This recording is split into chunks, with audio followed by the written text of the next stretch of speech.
And if fear wins a majority of the votes, incline in the other direction anyhow, and cease to harass your soul. End quote. Seneca. Early in Dante's Inferno, Virgil sees Dante, the pilgrim, try to refuse the call to adventure and urges him on. Quote, "Your spirit has been bruised by cowardice, which many a time so weighs a man's heart down, it turns him from a glorious enterprise, as shadows fool the horse that shies away." Dante Alighieri, Inferno, Canto 2. In this scene, Dante, the pilgrim, thinks himself unworthy and incapable, fearful of what lies ahead, questioning his ability to complete the journey. The language Dante, the poet, uses through Virgil gives us a picture of what fear does. It tricks the head like the shadows fool the horse. It weighs down the wings of the heart. It bruises the soul. It turns us back from what might otherwise have been a glorious enterprise. So often, especially in modern life, the tyrants that torment us exist only in our imagination. Shadows fooling we who shy away. Far gone are the days of our ancestors when we slept exposed to our predators. To summarize Mark Twain, we suffer many ills in life, most of which never happen. We never speak our thoughts in our jobs or relationships because we anticipate an unfavorable reaction. We opt out of adventures and enterprises because the voice of resistance convinces us that future failure is assured and our efforts are futile. We self-sabotage, leaving places and people because we know how things will turn out before we even give it a chance. We get in the habit of anticipating ills and giving them the final vote. When we yield to these imagined threats without testing them, we validate these fears and our worries become self-fulfilling prophecies. If we're not careful, we can spend our entire lives making decisions based on things that will never happen to us, letting fear defeat us before we've even started. Sometimes it's the fear of failing at something we care deeply about, so we never try. Or the fear of fallout after a tough conversation with someone we love, so we avoid it. It's the fear of rejection if we put ourselves out there and take a chance, so we never take it, until the things we avoid become the lines that box us in. With each avoidance, fear takes control of our lives. It starts to dictate what we do or don't do, where we go or don't go. To quote Robin Sharma, quote, "The fears we don't face become our limits." End quote.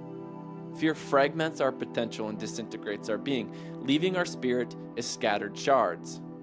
This is why Jung wrote, quote, "Where your fear is, there is your task," because it points us to where we must go to reclaim the lost parts of our being.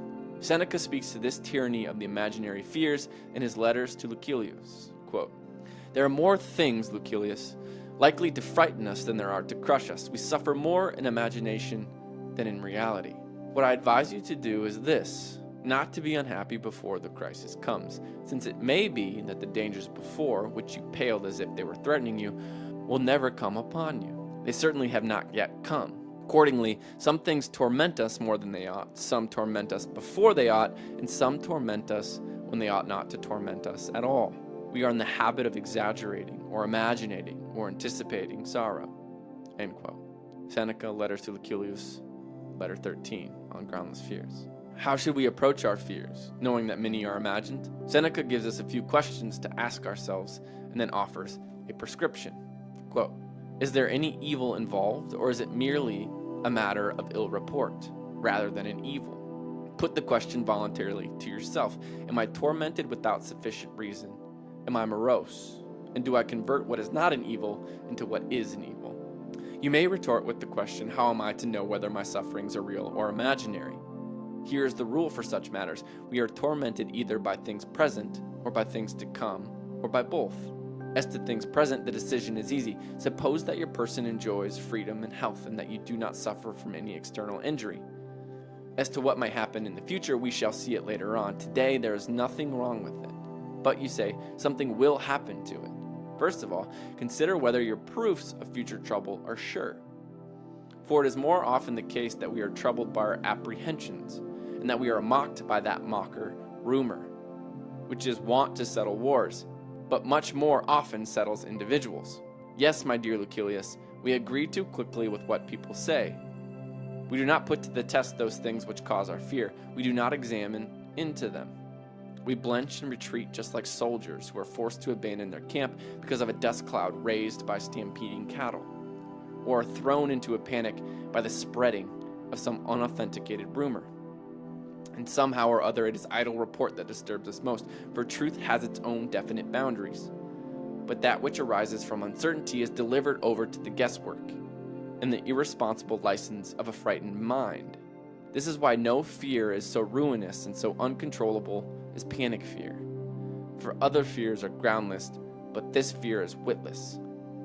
Let us then look carefully into the matter. It is likely that some troubles will befall us, but it is not a present fact.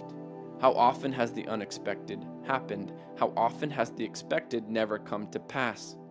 And even though it is ordained to be, what does it avail to run out to meet your suffering? You will suffer soon enough when it arrives. So look forward, meanwhile, to better things. End quote. Seneca, Letters to Lucilius, Letter 13. Let us then look carefully into the matter. This is the first antidote to the imaginary fears of our lives. Seneca's advice here is not so different from Proverbs' statement that, quote, the simple believeth every word, but the prudent man looketh well to his going. Proverbs 14:15. We must ask the question or say what we're scared to and receive an actual response instead of taking our imagined answer as a certain truth. We must try the things we're worried about to realize it's not as big a deal as we made it to be in our minds. As shadows shrink when the object approaches, our fears diminish when faced. In addition to looking carefully into the matter, we must also train ourselves to hope, to see things not only with a pessimistic lens, but with an optimistic one as well. We must douse the flames of fear with hope.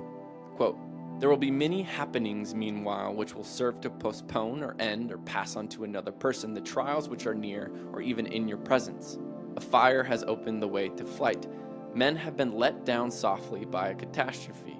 Sometimes the sword has been checked even at the victim's throat. Men have survived their own executioners. Even bad fortune is fickle. Perhaps it will come, perhaps not. In the meantime, it is not, so look forward to better things. The mind at times fashions for itself false shapes of evil when there are no signs that point to any evil. It twists into the worst construction some word of doubtful meaning, or it fancies some personal grudge to be more serious than it really is, considering not how angry the enemy is, but to what lengths he may go if he is angry. But life is not worth living, and there is no limits to our sorrow if we indulge our fears to the greatest extent possible. In this matter, let prudence help you, and contend with a resolute spirit even when it is in plain sight. If you cannot do this, counter one weakness with another, and temper your fear with hope. Accordingly, weigh carefully your hope as well as your fears, and whenever all of the elements are in doubt, decide in your own favor. Believe what you prefer, and if fear wins a majority of the votes, incline in the other direction anyhow, and cease to harass your soul, reflecting continually that most mortals, even when no troubles are actually at hand or are certainly to be expected in the future, become excited and disquieted. End quote. Seneca, Letters to Lucilius, Letter 13. Until this point in the essay, we focus primarily on imagined fears. Is it not true, you might now find yourself wondering, that while many of our fears do not come to pass, some do? Are not some fears justified? In both story and life, the answer to that question is yes. Shadows of fear cast by threats, both real and imagined, are always the close companions of all who would go on a glorious enterprise. Fear crawls in the sandbox of uncertainty, lurks in the land of the unknown. In The Hobbit, Bilbo first fights the fear of imagined things when his Tookish side awakens, and he decides, after hesitating like Dante, to leave the comforts of the Shire. He later fights the fear of real things when he stands in the tunnel approaching the dragon Smaug. Quote, "Dear me, what a fool I was and am," said the least Tookish part of him.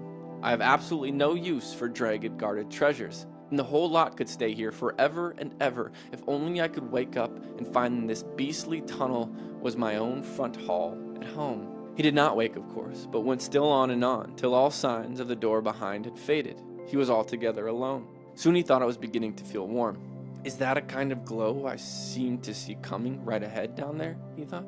It was. As he went forward, it grew and grew till there was no doubt about it. It was a red light steadily getting redder and redder.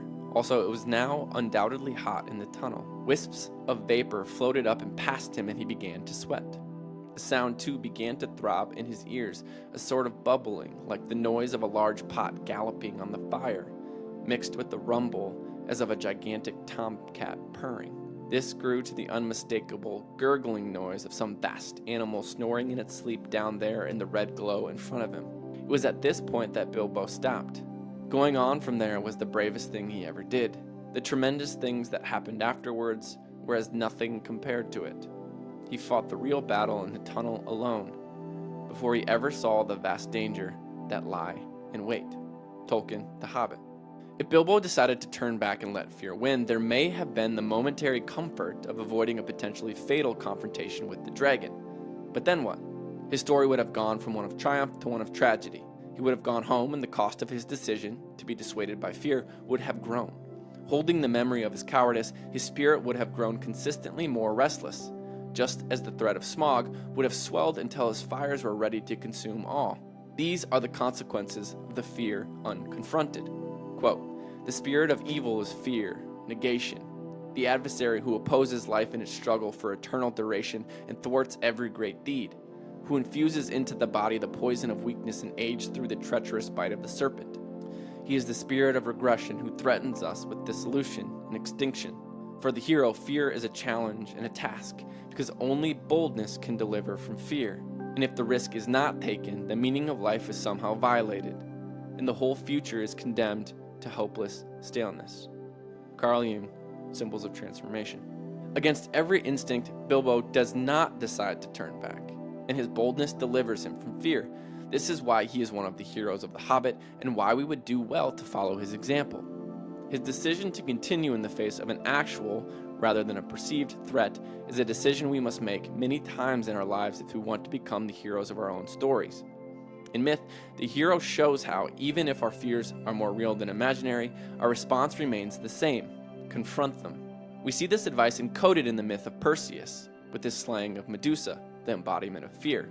It's the same advice as that of modern psychology. Avoiding negative emotions like fear makes them stronger and us weaker. Each time we avoid something, we train our brains to more firmly believe this is something to be avoided. Only by exposing ourselves to them do we lessen them in their control over our lives. In psychology, this is called exposure therapy. This is why Perseus uses a shield to see Medusa. His strategy is one of gradual exposure. Someone afraid of elevators might be asked to take a step toward one. Someone scared of needles might be asked to look at one. Someone with post-traumatic stress might be asked to recall or describe the traumatic experience. In each case, the key is getting the person to reverse a pattern of avoidance and create momentum toward confronting. So it is, we must learn to test our fears to see if they're imagined. This alone will cause many of our ills to fall away. But even if that test reveals the fears to be more substantive than theoretical, more actual than perceived, the answer isn't to avoid it. It's to find ways to expose ourselves to it gradually. This is how fears, both real and imagined, become our greatest allies. Every fear confronted is a power absorbed. We must remember, by retreating or running from that which we fear, we are not gaining safety but losing it. Quote, "We are more exposed to danger when we turn our backs." End quote. Seneca, Letters to Lucullus, Letter 104. Because in the end, the things we think protect us only end up making us more fragile. By shying away, we betray ourselves and deny the opportunity to grow stronger. This is why, ultimately, we must engage our fears, follow its tracks, and hunt it down. For the hero, quote, would be amidst all the dangers, really fighting the battle of life, not dancing in the clouds. Carl Jung, Zarathustra Seminar. The hero answers the daily summons to witness when and where fear arrives in his day and then stands up to it. He lives by the code: chase your fears, face them forthrightly, absorb their energy, grow stronger, repeat for the rest of your life. It can start small. Have the conversation you've been avoiding, send the message you've been talking yourself out of, ask him out. Share your art with the world and subject yourself to critique. Sign up for a competition and risk losing at something you care about. Whatever it is that fear has kept you from doing, step aggressively toward it. Slay the dragon in its lair before it comes for your village. P.S. If fear plays a significant role in your life, consider using the litany against fear from Dune as something like an affirmation. Quote, "I must not fear. Fear is the mind killer. Fear is the little death that brings total obliteration. I will face my fear. I will permit it to pass over me and through me. And when it has gone past, I will turn the inner eye to see its path. Where fear has gone, there will be nothing. Only I will remain. P.P.S. In Screwtape Letters, C.S. Lewis has senior tempter Screwtape describe how demons seeking to win human souls for hell must manipulate and corrupt the faculties of the imagination, hijacking it to forecast future troubles and anticipate hypothetical ills. Quote, "We want him to be in maximum uncertainty so that his mind will be filled with contradictory pictures of the future, every one of which arouses hope or fear. There is nothing like suspense and anxiety for barricading a human's mind against the enemy," meaning against God. He wants men to be concerned with what they do. Our business is to keep them thinking about what will happen to them. Your patient will, of course, have picked up the notion that he must submit with patience to the enemy's will. What the enemy means by this is primarily that he should accept with patience the tribulation which has actually been dealt out to him, the present anxiety and suspense. It is about this that he is to say, "Thy will be done," and for the daily task of bearing this, that the daily bread will be provided. It is your business to see that the patient never thinks of the present fear as his appointed cross, but only of the things he is afraid of. Let him regard them as his crosses. Let him forget that, since they are incompatible, they cannot all happen to him, and let him try to practice fortitude and patience to them all in advance. For real resignation at the same moment to a dozen different and hypothetical fates is almost impossible, and the enemy does not greatly assist those who are trying to attain it. Resignation to present and actual sufferings, even where that suffering consists of fear, is easier and is usually helped by this direct action. End quote. C.S. Lewis, Screwtape Letters.